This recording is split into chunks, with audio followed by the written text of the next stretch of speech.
ዩቲዩብ ላይ ቪዲዮ አፕሎድ ስታደርጉ ለምን ነው ብዙ ሰው ጋር የማይደርሰው? ለምን ነው ብዙ እይታ የማይኖረው? እስኪ ለምን ይመስላችኋል? እንግዲህ ዩቲዩብ የራሱ አልጎሪዝም ሲስተም አለው። እሱም የእያንዳንዱ ሰው ፍላጎት ለይቶ የሚያውቅበት መንገድ አለው። ይሄ ሲስተምም አልጎሪዝም ይባላል። እና ይሄንን ከቪው ጋር ምን አገናኘው ልትሉ ትችላላችሁ። አልጎሪዝም ሲስተም ስንል እያንዳንዱ ሰው የሚወደው አይነት ቪዲዮ አለ። አንዳንዱ ሰው ስፖርት ያያል፣ አንዳንዱ ፊልም ያያል፣ አንዳንዱ ፈኒ ቪዲዮዎች ያያል።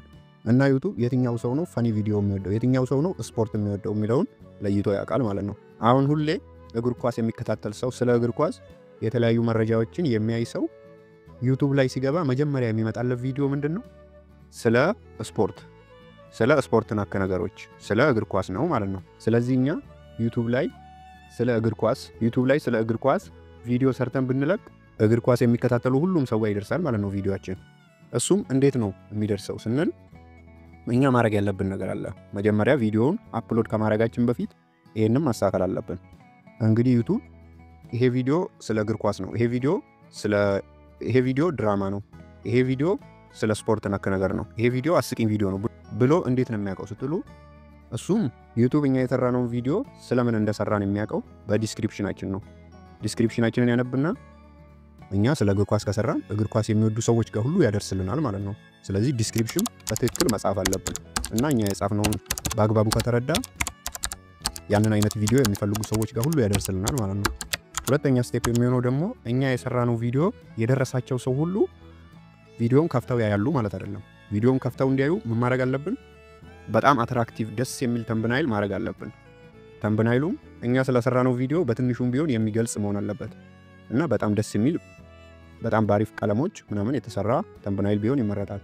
ስለዚህ ተምብናይላችን የሚያምር ከሆነ ሁሉም ሰው ክሊክ እያደረገ ያየዋል ማለት ነው። እኛ ሰዎች ስንባል እንግዲህ በጣም ደስ የሚልና የሚያምር ነገር ይስበናል። ስለዚህ ሰው ሁሉ ደስ የሚልና የሚያምር ነገር ነው ማየት የሚወደው ማለት ነው።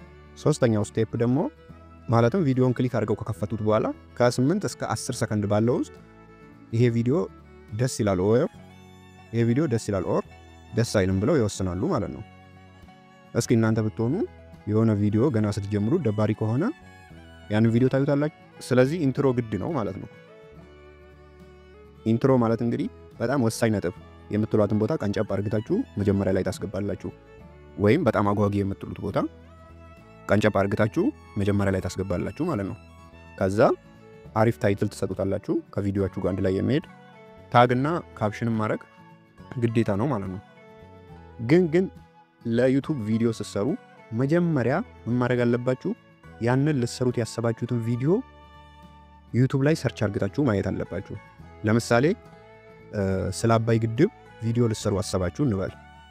ከመስራታችሁ በፊት መጀመሪያ ማድረግ ያለባችሁ ዩቲዩብ ላይ ሰርች ማድረግ አለባችሁ። አሁን ስለ አባይ መስራት ከፈለጋችሁ ስለ አባይ ዩቲዩብ ላይ አባይ ግድብ ብላችሁ ሰርች ታደርጋላችሁ እና ዩቲዩብ ላይ ብዙ ቪዲዮ ስለ አባይ ግድብ የተሰራ ከሆነ ይሄንን ታይትል መስራት የለባችሁም ማለት ነው። ለምን? ኦሬዲ ብዙ ቪዲዮ ተሰርቷል። ስለዚህ እናንተ ሌላ ታይትል ያልተሰራ ታይትል አዲስ የሆነ ብዙ ሰው ያየዋል የምትሉትን መርጣችሁ መስራት አለባችሁ ማለት ነው። ይሄ ግድ ነው። የዲስክሪፕሽን ሌላኛው ጥቅሙ ምንድነው?